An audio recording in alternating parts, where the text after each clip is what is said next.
Ladies and gentlemen, this is your AEW Dynamite review on Wednesday, May 12th, 2021. I am Joseph Conlon, and we are here tonight with your AEW Dynamite review. Very newsworthy show tonight, if you ask me. We got a bunch, and I mean a bunch of matches announced and set for Double or Nothing. I thought tonight's show was fantastic. I know the ending last week left a little sour taste in people's mouths, and I completely understand that. But Dynamite this week, I thought this show tonight was better than Blood and Guts last week. This show tonight, from top to bottom, was stacked. It was interesting. You were hooked the entire 2 hours, and it was a fantastic show. Now, I'm going to bring on my guests right now because, I mean, you already know. You already know, right? You already know. It's me. It's your boy, Wesley Williams, back again. Wednesday nights, AEW Dynamite. You already know. I'm pumped. I'm pumped right now because you know what I'm pumped for? I'm pumped for May 30th. I'm pumped for Double or Nothing. The show has been stacked, and it got stacked in one night. One night. And all it took was one singular night, and we are set for Double or Nothing on May 30th. Joseph, I needed to get here already, man. I needed to get here already. I need to take all that in, man, because I cannot wait for what AEW is going to produce on May 30th. Oh, I can't wait either, dude. We're going to talk about everything Double or Nothing related tonight. We have a new TNT champion. We got a lot to talk about with that, but I'm just going to say, for a teaser, when we go ahead and talk about the match, for all the people, AEW's burying Miro, AEW doesn't care about Miro. Number one, you are impatient. You need to wait. And number two, you don't know shit. So there you go. I'm just going to blatantly say it. You don't know shit. So, yeah, we got to talk about that TNT Championship match. We had Jon Moxley versus Yuji Nagata for the IWGP US Championship. Cody Rhodes' Double or Nothing matches as confirmed. Young Bucks and SCU for the tag team titles. Personally, that was my favorite match of the night. I will get to it why. We got so much more, man. But before we do, if you haven't already, be sure to go check out this past week's Monday Night Raw review. And also, before we get into that, I'm very sorry that I did not do an NXT review last night with Cameron Johnson. Something did come up where I couldn't be able to do the review. Had some extra homework to do, so I had to do that. But Cam is going to be back on the channel Sunday night when me and him are going to review the WrestleMania Backlash pay-per-view. That is Sunday night. And before we start the review, I don't want to rub it in because I'm not that kind of person. But last night I made the Acclaimed on AEW Dark. They had an entrance. Very funny entrance. I made a comment on this, like that facial expressions for Anthony Bones was like spot on and stuff like that. A tweet blew up. It got 200 likes. And I got myself a retweet from AEW themselves. How awesome is that? That's pretty freaking cool. So that's phenomenal stuff, man. I tried myself to see if I can get a retweet from AEW. I think it's gonna happen one day. I have a feeling it will. I mean, big AEW guy right over here, obviously. But Joseph, man, that is awesome. I mean, I could not be happy for you, man. When I saw that happen to you, I was just so happy, man. I mean, that is just awesome. I mean, you know, it's not every day you get retweeted by a professional wrestling company, so that's pretty phenomenal, man, and I cannot be happier for you. I mean, we're bringing you the best reviews right here on Big Five Feel about AEW Dynamite. We're always talking positive. I mean, we're gonna talk now. We're gonna cut it straight. We're gonna cut to the chase. We're gonna be truthful, but man, most of the time you're gonna hear us being happy, being energetic, because that's what AEW leaves you with every single week. They leaves you energized, leaves you satisfied, and it leaves you with wanting more. Yeah, especially with your not any wrestling company, especially your favorite wrestling company. And I don't mean to be biased here, but AEW is my favorite wrestling company. And I don't know if they know, but I don't know. Do they know this gig we got on Wednesday nights reviewing? Oh, they better know. they better know the best duo, the best tag team in the entire IWC is right here on Big Five Bill. AEW has to know about it. They have to know, and I hope they're checking it out. I hope the roster, I hope the backstage people, I hope everybody's watching, because we are giving you, again, the best play-by-play analysis every single week right here on Big Five Field, covering AEW Dynamite the best way we know how. Just to throw it out there, if there's someone in AEW watching this, myself and Wesley, we appreciate your content. So just want to get that out there. Are you ready to review the show, my friend? Oh, let's talk about it, my man. Let's talk about everything that went down this evening. You know what? Usually I talk about the first match and I give my thoughts on it, breakdown. I'm going to let you do it this week. I'm going to sit back. Go ahead, man. The floor is yours. First match. Thank you so much. Wow. I'm on the floor first, man. This is hey, I'm honored. Thank you so much. Yuji Nagata, Jon Moxley, IWGP US Champion Judge. Who would have thought we'd be watching this match on AEW Dynamite? I certainly didn't think that. I certainly didn't think we'd be here in this moment, 2021. We'd be seeing a New Japan match that on AEW Dynamite. It's wild, man. I mean, what world are we living in now? I mean, it's crazy, but Nagata, Moxley, great match. Hard hitting. You love to see it. Nagata, 53 years old. Yuji Nagata is 53 years old, and he put on, what was this, a great match with Jon Moxley. Can't say the same about Mr. Bill Oldberg over in WWE. Mr. Bill Oldberg, about the same age, right? Yeah, and I don't want to hear anybody comparing Nagata and Goldberg. Nagata is a way bigger beast than Bill Oldberg. So let me just get that out there. But Nagata, Moxley, I mean, what a great way to kick us off tonight, man. I mean, these guys, and I love the fact that Moxley came out to Wild Thing. That was a nice little surprise. I don't think that's a permanent theme song change. I heard it was a tribute to who was it? Tommy, I believe. I think it was to Onita. Onita, sorry, my apologies, Onita. And but that was really cool. I really loved that little detail there. And then, of course, at the end, you had Moxley paying his respects to Nagata. Gotta pay respects to the legends, man. And it was great to see. And I hope that we see more of this happen on Dynamite. I hope we see more U.S. Championship defenses. Man, sooner or later, who knows? We might get the IWGP World Heavyweight title on AEW Dynamite. Who knows? I mean, crazy things have happened already in the world of pro wrestling. Who knows? We'll have to see. But this was a great way to kick us off on Dynamite. I enjoyed it. It was great. Yeah, very good match, I thought. I wasn't really too as popular as he is and a legend. I knew he was a legend before this, but I really haven't seen much of Yuji Nagata. From what I saw tonight, he's a hard hitter, fierce, and I think it was Tony Schiavone that said on commentary that Nagata wants to wrestle until he's 70 years old. I'm not sure about that one, but man, that dude's got a lot of passion. If he wants to wrestle until 70 years old, but he tries to break Moxley's arm, and Moxley gets to the corner. Moxley then later on reverses a move Nagata was going for. I'm not sure what it was.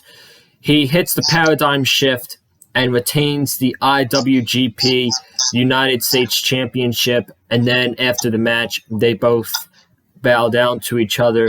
They butt heads and they showed their respect. They both hug in the ring. I feel like we need more of that in professional wrestling. The realism, like at the end of the day, sports games, you see opponents going up, shaking hands, good game and stuff like that. I feel like we need more of that in professional wrestling. So the fact that we saw this after this match, I really liked it, and I thought this was a very good way to open up the show. And you could have fun with the IWGP US Championship. Like, imagine, I'm just going to throw out a random New Japan name, like Tanahashi.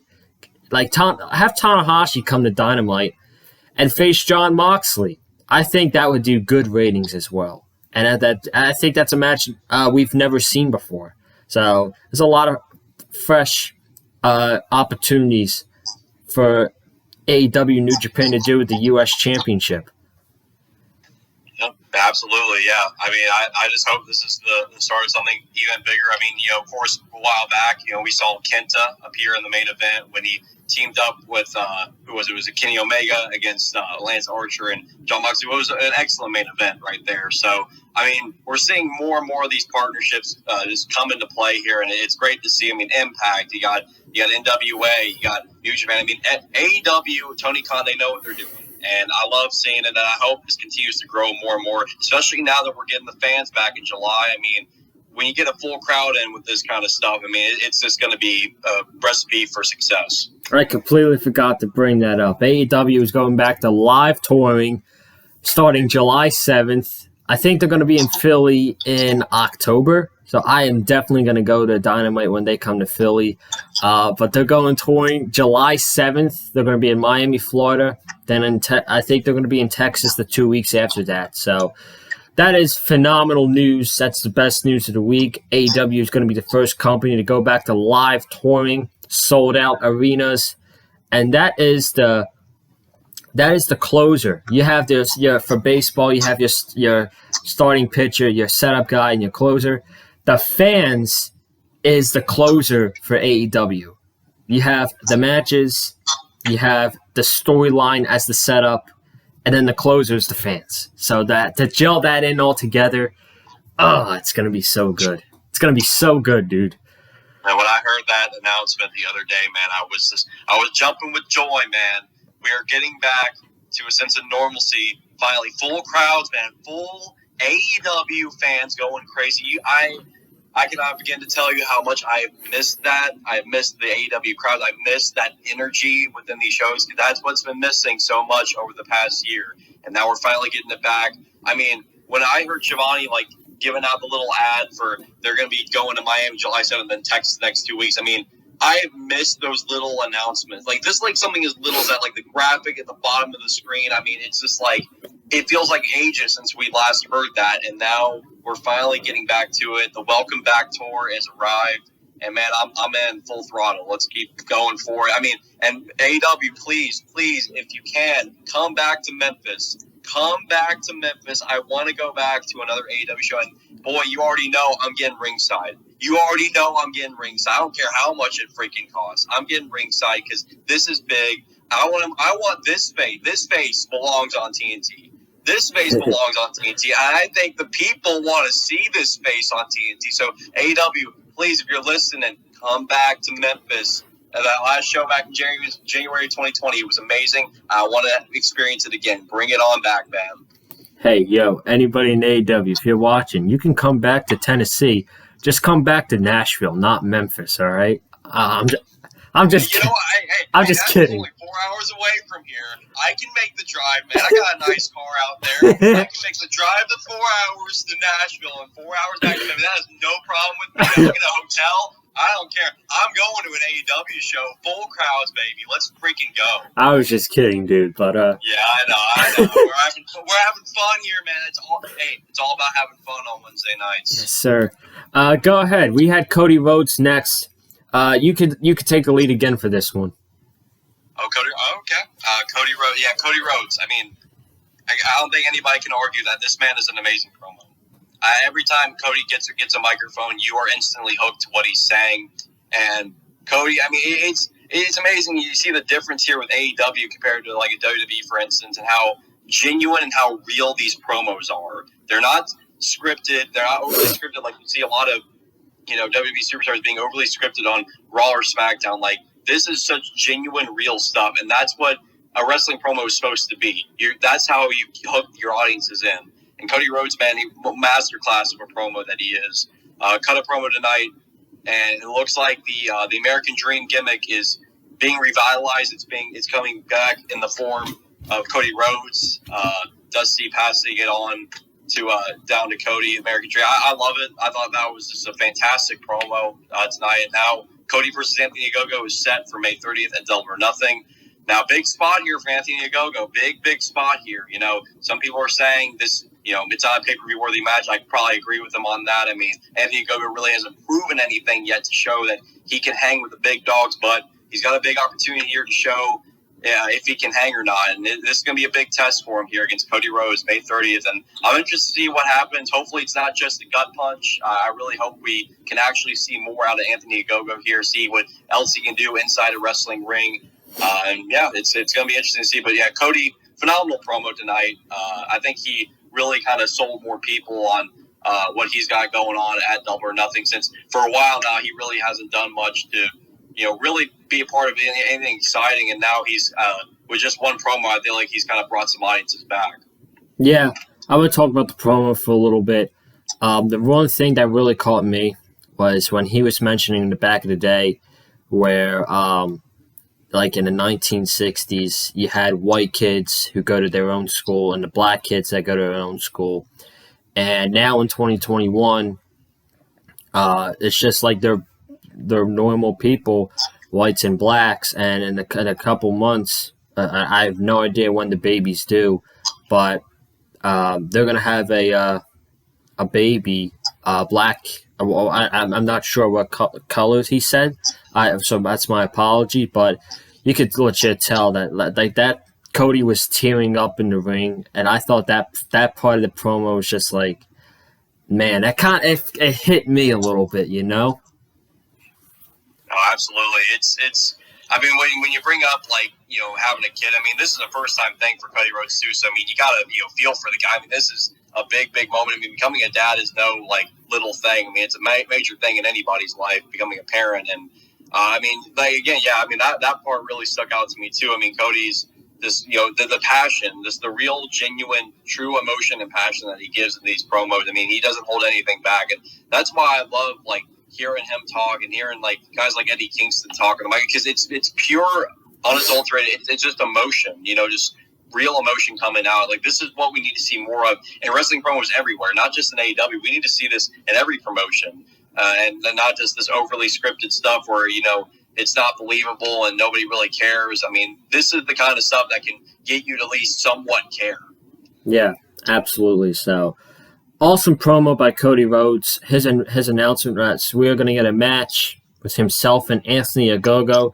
Not shocked. I said that last week. That's probably going to be the big announcement. Ogogo better be ready, because I think outside of one match, which literally lasted a minute, we have not seen him wrestle in AEW. All we've seen was a gut punch from Ogogo. I hope he's training his ass off, because it's a big deal. A match with Cody Rhodes on pay-per-view, and you're right. I hope we see more than just a gut punch, because it's a big deal. Full capacity. Cody Rhodes even said that you're going to get fans for the first time in over a year ringside for the show. So I hope that they bring the setup from Fight for the Fallen from 2019 in Daly's Place. Want that setup. At least it's a little bit more fresh. I tweeted it out. I think it was Saturday night. I'm kind of getting tired of the old same setup every single week on Dynamite. So hopefully they change the setting for a little bit for Double or Nothing. But that is your match for Cody Rhodes, himself, and Anthony Ogogo.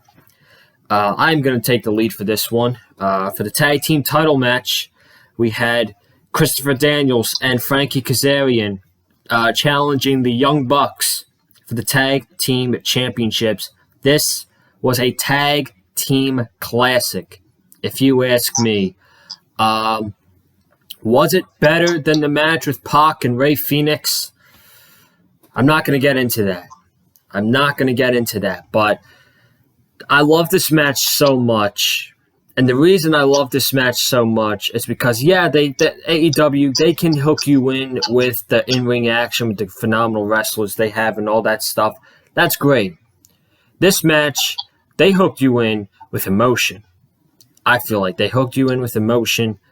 SCU, if they lose, they're done as a tag team and whatnot. These four guys went all out for this match, especially Christopher Daniels. He took a super kick from Nick Jackson into the ring post, and you see him on the ground. He is just gushing blood everywhere on his face. It kind of reminded me of when Dustin Rhodes was gushing blood all over his face from the match with Cody at Double or Nothing at 2019. It kind of took me back to this match, but there were a lot of throwbacks and there was homages. There was an homage from Frankie Kazarian. He was directing this to Gallows. It was an homage to Raw superstar AJ Styles as Frankie Kazarian hit a Styles clash on, I believe it was Nick Jackson for a close 2-fall. Then at the end of the match, Matt Jackson was being all, heelish and like pretending to cry, and he was like, it was a callback to the Ric Flair Shawn Michaels spot. He was like, "I'm sorry, I love you." So then he super kicked Christopher Daniels, but Daniels kicked out. I actually popped. I got out of my seat for that, but then they hit the Meltzer driver, and Frankie comes in and saves it. Then at the end, Frankie gets dumped over the ring, BT trigger.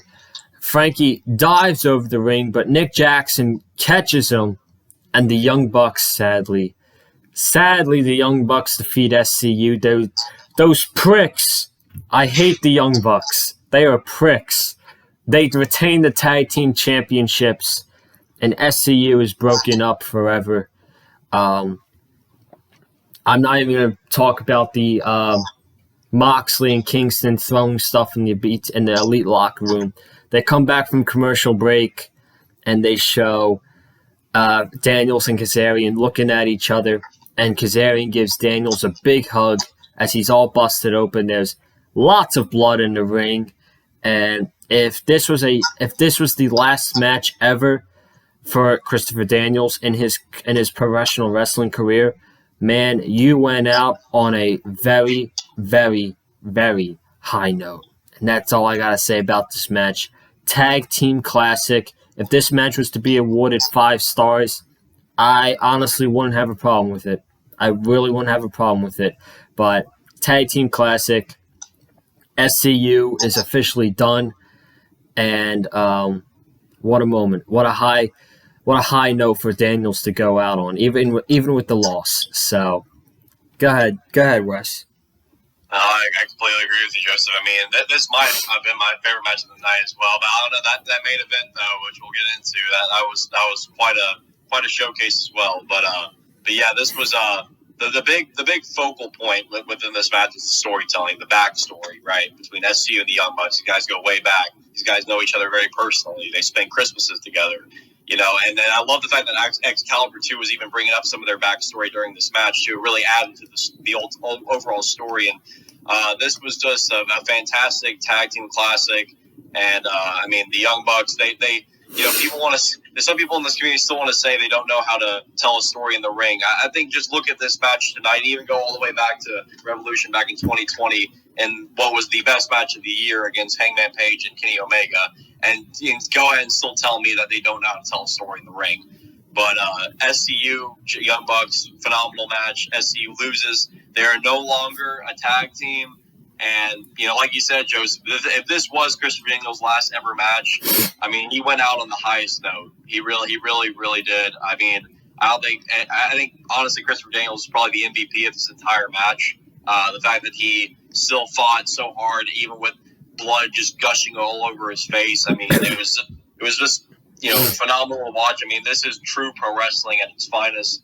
And SCU loses, Young Bucks retain. Young Bucks continue their dastardly ways as heels, and I'm really enjoying it, man. I mean, Young Bucks again. I mean, they're shining as heels, and so it's going to be interesting to see going forward what they do next. But it looks to me that at Double or Nothing, we could very well be getting Young Bucks versus Eddie Kingston and Jon Moxley, which I am absolutely a big fan for, and I think a lot of people were kind of expecting it anyway. Yep, absolutely. So the Young Bucks retain the tag team titles, and SCU is no more.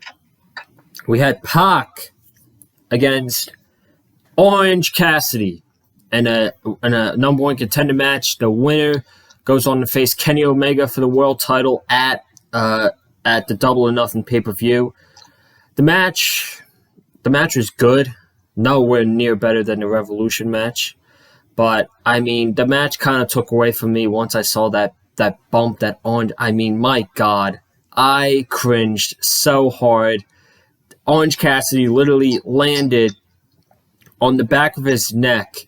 And I don't know if this tweet I saw is true, but after that spot, what I read was that an audible was called to change the finish. That might not be true.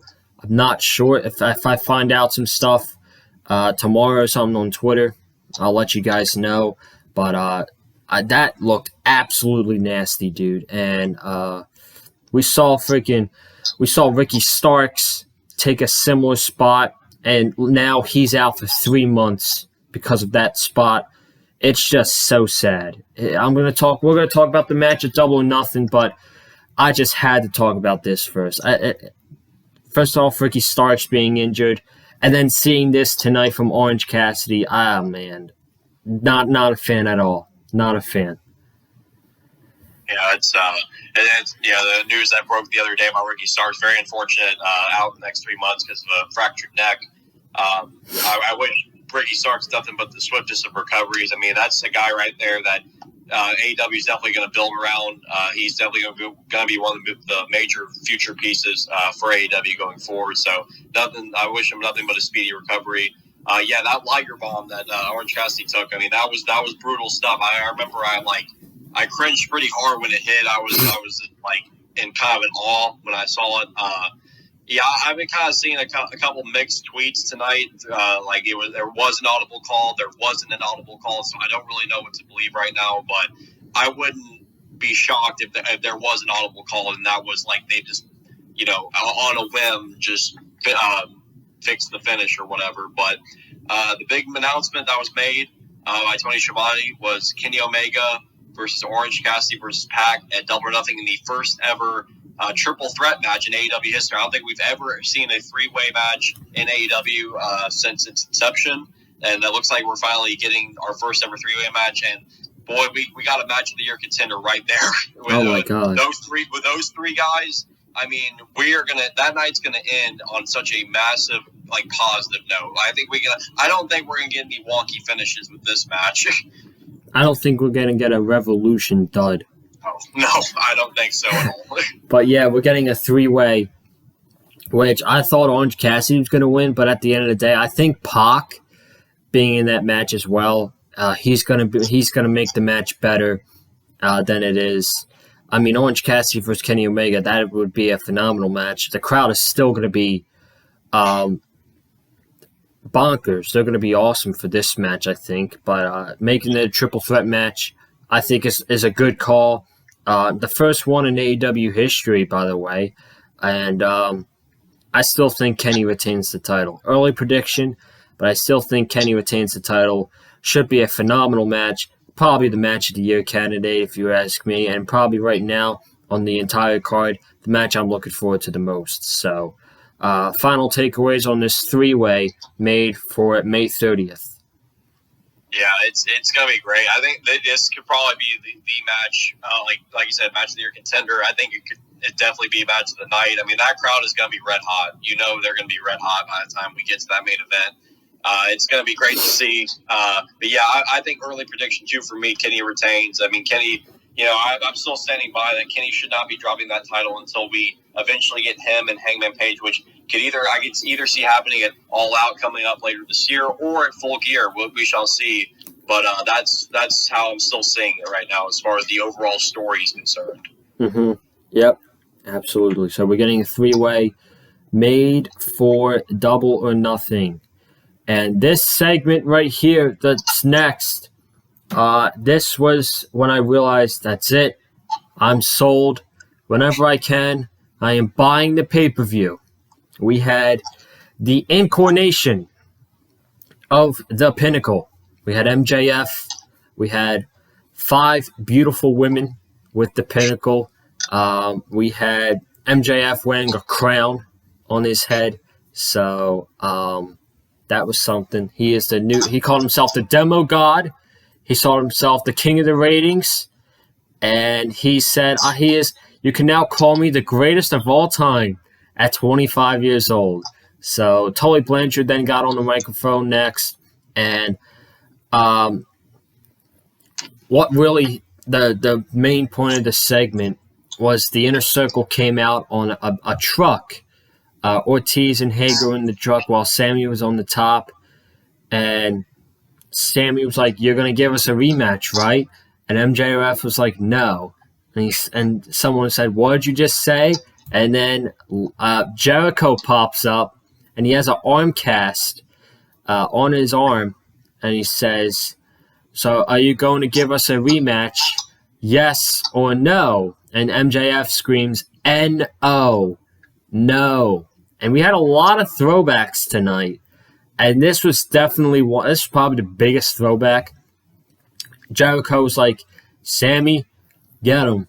And Sammy Guevara shoots Bubbly out of the Bubbly truck.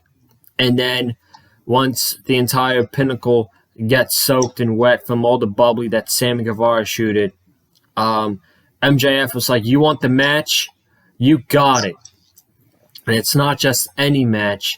It's going to be in the match you guys lost in last year, the Stadium Stampede match. And if you lose, the Inner Circle is done forever. Big stakes for this match. Now, I was a fan of last year's Stadium Stampede match. I loved it. It was very entertaining. But I have got to ask, this match, the pay-per-view is going to be full capacity, sold out, Daly's Place. I don't understand why this match wouldn't be in front of an audience, if you ask me. So that is my only confused point. But besides that, I'm in. Inner Circle, Pinnacle, Stadium Stampede. If the Inner Circle loses, they are done forever. Wow. Just wow. Unbelievable. Great, excellent segment. Excellent segment. Probably my favorite thing of the night, next to the tag team title match. Probably my favorite thing of the night was that match. But I'd say this is second or third Stadium Stampede match. Your thoughts, Mr. Williams? Well, I'm definitely a big fan of the Stadium Stampede stipulation coming back. Stadium Stampede, when they first did it last year, Double or Nothing, that was one of my top 10 matches of 2020. I thought that entire match was entertaining. It was fun. It had a nice mix of comedy, mixed with great wrestling, and just it was just overall very, very fun. And I cannot wait to see what the Pinnacle and the Inner Circle do now that they are the ones going head to head here. And it's going to be interesting to see how they set things up. Stadium Stampede, so they're obviously going to be on the field of the Jacksonville Jaguars. And I'm hoping they can maybe move those fans, the sold-out crowd, Double or Nothing, onto maybe the bleachers over at the Jaguars Stadium. And maybe that's what they'll do with that. So it's going to be interesting to see how they play it now with a full crowd of fans. But I'm very much excited for it. That segment was excellent. I mean, I think anything you have with Chris Jericho and MJF in a segment, you can't really go wrong. The great segment. I'm super excited for Stadium Stampede 2. And, Inner Circle loses, they will disband forever. So big stakes here. Will the Inner Circle have to break up forever? If they can win. If they can win at Double or Nothing, then they won't have to do that. But if the Pinnacle stands tall once again, like they did last week at Blood and Guts, it might be bye-bye to the Inner Circle. So we're going to have to see. But, man, May 30th, it's like we've been talking about, it's shaping up, and it's shaping up big, and I cannot wait. Yeah, man. I just don't know how they're going to set up for the match. That's the only confused point I have. But besides that, I'm very interested. We had an interview with Britt Baker and Jim Ross. Go ahead, man. Take the lead. Well, I've been saying it every week. Britt Baker, May 30th, your new AEW Women's Champion. I think in this interview with Jim Ross, she proved it even more. She just continues to prove it every single week.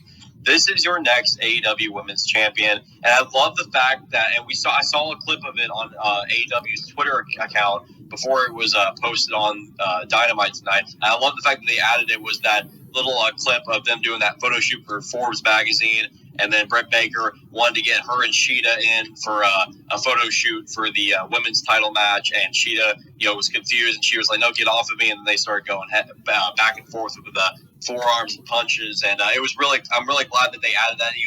Little stuff like that can make a big difference, and I'm really happy Dynamite found time to add in that little clip there. It really adds more fuel also to this women's title match. I love the fact that they brought up all the way back during the pandemic shows at the Nightmare Factory in Atlanta how Britt Baker got busted open in that match against Karashida, got her nose broken, and I mean, that's a key part of this whole story here between Hikaru Shida and Britt Baker. I mean, going all the way back to last year. Now, here it is culminating May 30th, 2021 at Double or Nothing. And like I've been saying, man, Britt Baker, you're new and you're next AEW Women's Champion. I mean, there's no better candidate. Yeah, absolutely. And the thing that Britt Baker said was Shida's carried the women's division in desperate times with injuries, travel restrictions, personal problems and all that, but now she is the face of the women's division, and she wants to be the women's champion in front of a full crowd. And I can't wait for the reaction Britt gets in front of a full crowd. Like her heel character, she's done her best work really without a crowd, and with at least 700 people. But then you're going to have 5,000 people at Double or Nothing. So I'm interested to see her reaction and how they get her reaction at the show. Very quickly, we had Thunder Rosa defeat Jasmine Allure in 3 minutes. She won Serena Deeb and the NWA Women's Championship.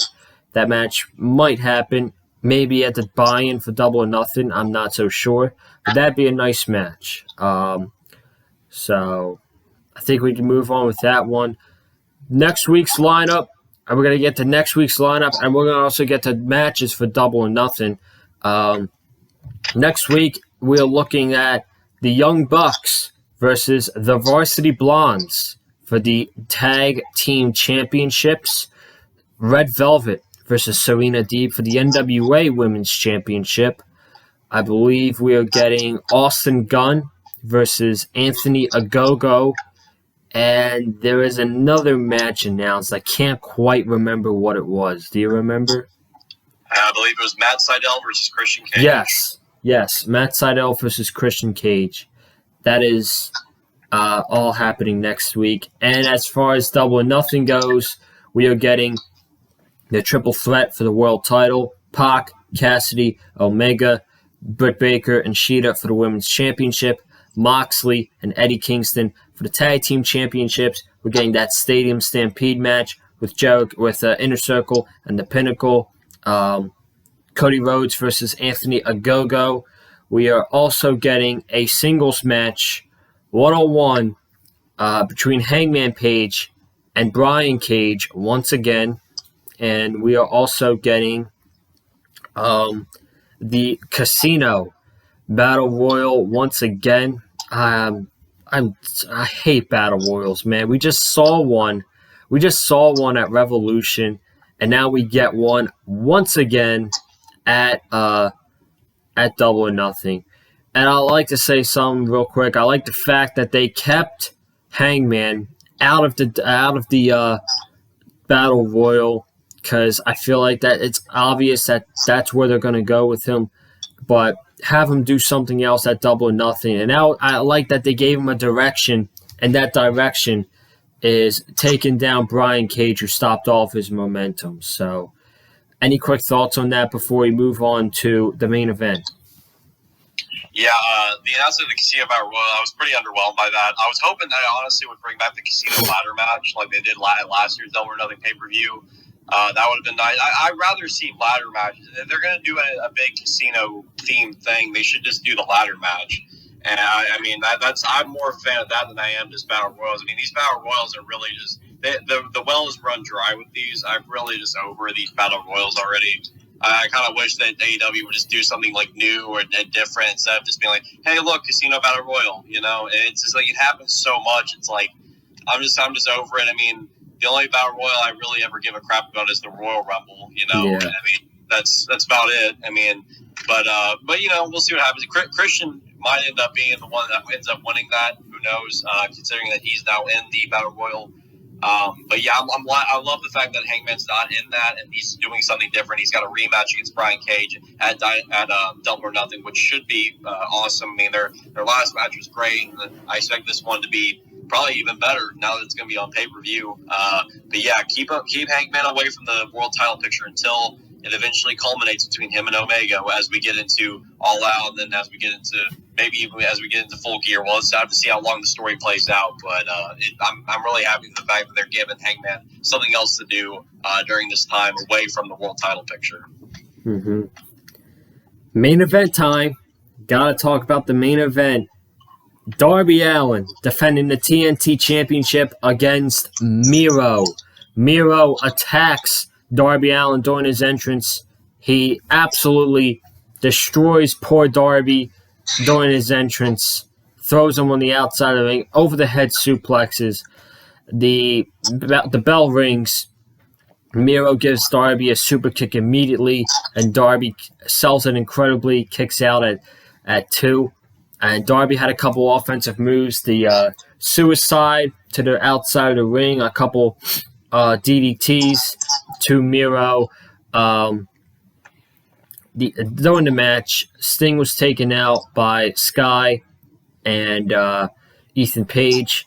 And when Darby was struggling against Miro, Sting looked into his eyes. He's like, "You can do this." And Darby gave Sting a fist pump. Darby then hits 2 DDTs, jumping over Miro and then doing his DDT thing. He then goes to the top rope, coffin drop. I thought he hit it on Miro. Miro caught him. He put him in the accolade. He put him in game over. Snatched him back. Darby passed out. And yes, folks, we called it last week on the channel. Miro is the new TNT champion. And in all seriousness, Miro needed to win this match. You cannot have another Brian Cage situation with last year. Miro should have absolutely won the TNT title, and he did. Darby Allin lose nothing. He loses absolutely nothing from this whatsoever. They already have him in a program for the pay-per-view, which is probably going to be a tag team match with himself and Sting versus Ethan Page and Scorpio Sky. And Miro's the new TNT champion. Lance Archer comes out. He confronts him at the end. And hey, man, if you want to give us Lance Archer and Miro at Double or Nothing, by all means. By all means. 2 big guys going at it for the TNT championship. I'm in. I am in. But I thought this was a great main event match. I was hooked throughout the entire thing. I was emotionally invested in it. I wanted Miro to win the entire time. I love Darby, but I wanted Miro to win this one. And I thought it was a great match. The fact that Miro won even made it better. And I'm happy that I'm not criticizing AEW for not pulling the trigger and dropping the ball on Miro. But they didn't drop the ball, and they pulled the trigger on Miro.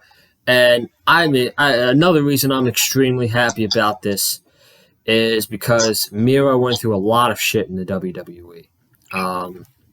He went through a lot of shit, mostly when he lost to John Cena at WrestleMania.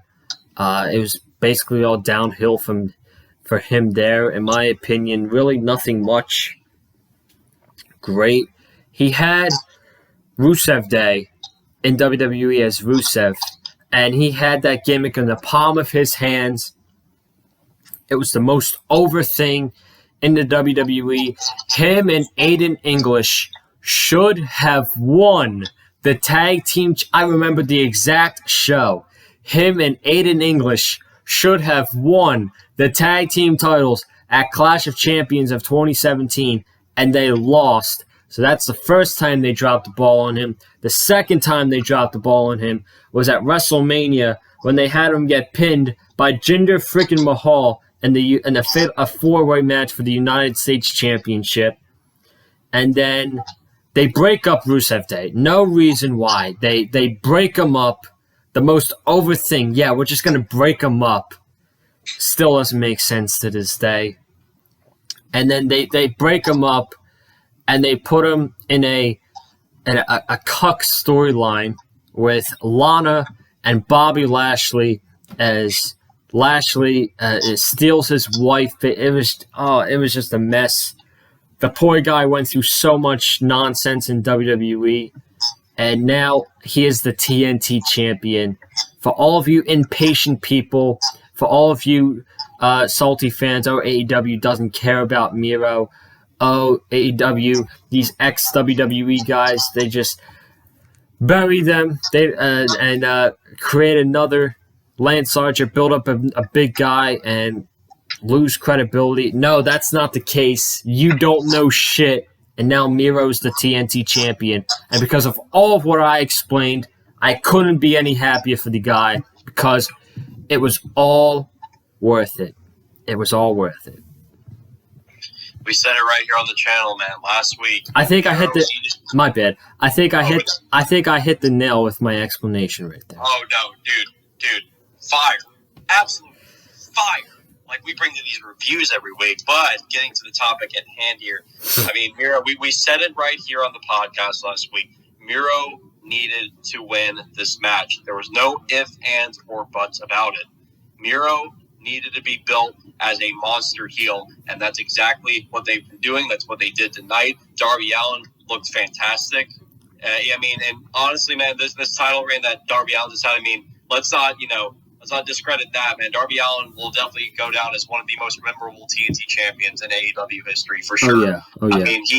I mean, he made that title so important. I mean, Darby Allin's segments and his matches on these shows have been some of the most highest rated segments and matches in AEW's 2-hour run on Dynamite. It's phenomenal to see, and it goes to show you that AEW is actually building organically their young talent. You look at WWE, all they want to do is to use their talent and not build them up organically. They just want to force certain people down down the fans' throats, push people that people don't want to see. I mean, look who I'm looking on Twitter, and look who's showing up on Raw again. We got Eva Marie and Jinder Mahal. This is the complete opposite of what the fans want. But WWE doesn't care. They don't care, and I don't care who comes after me, whether it's on in the comments section here on YouTube, if it's on Twitter. I don't care because I speak the truth. Joseph speaks the truth. We know what we're talking about. Miro was misused completely in WWE when he was Rusev, and you cannot argue with me on that. Okay, they had a gold mine in him, and they didn't take advantage of it. I remember vividly, man. I remember almost buying a Rusev Day shirt when it was on its peak, and then of course, in typical WWE fashion, they went and buried the gimmick. They buried Aiden English. I mean, all of that. The end of the whole end of this whole thing with Rusev Day was Rusev just destroying Aiden English, and that was it. They were too over. That was Vince's problem. They were too over. The reason. And you can't get over on your own in WWE. You can't get over on your own. You have to get over only if Vince McMahon and Bruce Pritchard say, okay, you can get over. It's okay now. It's pathetic. It's pathetic. It's absolutely pathetic. But, man, I couldn't be happier for Miro. I mean, he deserved this. And I can't wait for these E-drones, man. These E-drones on social media are going to be like, oh, look, AEW's pushing another WWE reject. Oh, hey, E-drones. Look at WWE's roster up and down. How many of those men and women came from other places? Huh? You want to explain that to me? How many of them came from New Japan? How many of them came from Impact? You want to explain? Where are you? Where did AJ Styles come from? Where did Samoa Joe go? I'm sorry. Samoa Joe's not there anymore because WWE's are idiots. WWE are a bunch of idiots for releasing a great talent, Samoa Joe. It's okay. Samoa Joe, when July 14th comes, he's going to have no problem finding work. But look up and down that roster and tell me how many of those talents are homegrown talents. There's very few in a wide pool of talent. So I don't want to hear it from these E-drones, man. Miro is the new TNT champion. I could not be happier for the guy. He deserves this. And now it looks like we might be getting Miro and Archer at Double or Nothing. Man, sign me up. Sign me up for two big bulls going at it. I freaking love it. I freaking love it. And I want to carry on with that thing you just said. For those people who are crying out a WWE reject as their TNT champion, these are probably the same people that were bitching, oh, AEW's burying Miro. Yeah, you wanted them to push Miro, and then they give him the TNT, they pull the trigger, they give him the TNT champion, and it's the same people, oh, they put the title on a WWE reject. Like, you guys, honestly, you don't know shit, okay? At the end of the day, you don't know shit. And there's a lot of intelligent people that I know in the community, but the intelligent people, we know our shit, so. That's right. Yeah, this is why I don't listen to these trolls on social media, man. That's why I don't interact with them, because I know that if I were to interact with these people, I'm just wasting my time, because I know for a fact they don't know what they're talking about. But me and you, we know exactly what we're talking about, because we here on Big Fight Field, we bring the fire, we bring the truth, we bring the facts. I mean, we're never gonna lie to you fans out there. We're never ever gonna lie to you Big Fight Field subscribers. Never ever will we lie to you. We're gonna call it straight, and we're gonna call it as truthful as we can. I mean, I used to go back and forth with the trolls. I used to my younger days, but I've learned better. Like if there's a troll in my comments or whatever, I just go ahead and block them. So I'm like, I don't need your time. So whatever. Miro's the new TNT champion. That's the main thing. I'm happy for him. And ladies and gentlemen, that wraps up tonight's AEW Dynamite review. I want to thank each and every one of you who tuned into the review. Subscribe to the channel, man. We got a lot of content coming up this week. I adjusted the schedule a little bit this week. No podcast this weekend. NFL schedules came out today, so I'm going to react to that a little bit on Thursday and Friday. We're also going to have predictions for WrestleMania Backlash tomorrow night with my friend Win Brantley, who I met at WrestleMania. We're going to have SmackDown review on Friday, and then Sunday night we're going to review WrestleMania Backlash. I'm also going to try to come up with something fun for Double or Nothing weekend. Maybe Double or Nothing week. I don't know. I'm gonna try to get something fun. I got to come up with some ideas. Maybe I could get you in on it. Maybe you can help me come up with a couple ideas, but I don't know. Hold on, that Double or Nothing weekend. I mean, you're speaking my language here, Joseph. You're speaking my language. I mean, hey, if we can make it happen, I think we just need to give the people what they want, like Excalibur says, all right? Well, I'll come up with something, but I want to come up. We'll see. I want to make it a fun week on the channel that week of Double or Nothing, because it's a big week. Even Excalibur said it's one of the biggest weekends in wrestling. The return of full capacity. So I'm definitely going to come up with something. Hopefully, I'll give you guys an answer by next week's Dynamite review. We'll talk about it throughout the week, but comment down below your thoughts about the AEW Dynamite show tonight. Hit that like button if you like what you heard from myself and Wesley Williams here tonight. And then follow me on Twitter and Instagram at Colin_Joseph. Where can they follow you, my friend?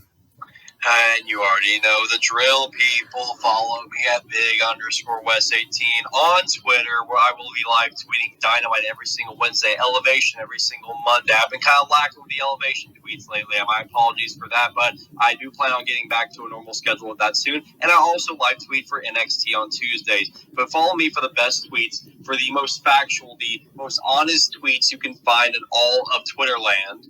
And go follow my boy Joseph at Conlon_Joseph on Twitter. Follow us. Follow Big Fight Field. Subscribe to Big Fight Field. Give us a like. Comment down below what you thought of tonight's show. Because, honestly, AEW keeps bringing the hits every week. And we keep bringing in the hits right here on Big Fight Field. Hit that subscribe. And we're already – I mean, we've gotten to 400 subscribers now right here on Big Fight Field. I mean, what a big milestone here. Now we're going to talk about the road to 500. Road to 500 subscribers. Oh, yeah. Next, right here on Big Fight Field. And, folks, that can't happen unless you hit that subscribe button. Give us the like. Share with your friends. Share with your family. Share with your dog. Share with your cat. Do whatever you got to do. But keep those likes, keep those comments, keep those subscriptions coming, folks. And we're going to keep bringing the heat right here on Big Fight Field, covering AEW Dynamite. May 30th, Double or Nothing. We got a couple more weeks left until the big show, and I cannot wait to talk about it right here on Big Fight Field. Guys, we will see you next week for the Dynamite review. I will see you tomorrow afternoon. Have a good night. Stay safe. And as always, stay classy.